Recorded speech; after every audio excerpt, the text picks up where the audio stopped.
করিয়া রাখে। বসন্তে আমাদের মন অন্তঃপুর হইতে বাহির হইয়া যায়, বাতাসের উপরে ভাসিতে থাকে, ফুলের গন্ধে মাতাল হইয়া জ্যোৎস্নার মধ্যে ঘুমাইয়া পড়ে। আমাদের মন বাতাসের মতো, ফুলের গন্ধের মতো, জ্যোৎস্নার মতো লঘু হইয়া চারিদিকে ছড়াইয়া পড়ে। বসন্তে বহির জগৎ বৃহদ্বার উদ্ঘাটন করিয়া আমাদের মনে নিমন্ত্রণ করিয়া লইয়া যায়। হে বসন্ত, হে সুন্দর, ধরণীর ধ্যান ভরা ধন, বৎসরের শেষে শুধু একবার মর্তে মর্তে ধরো ভুবন মোহন নববর বেশি।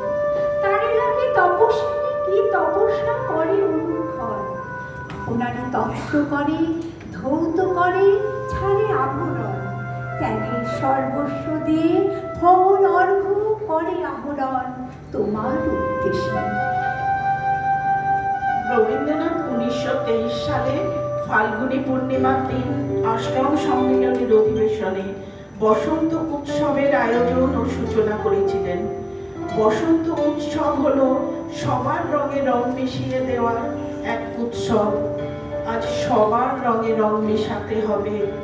ওগো আমার প্রিয়, তোমার রঙিন উত্তরীয়, পড়ো পড়ো পড়ো তবে রং মেশাতে হবে।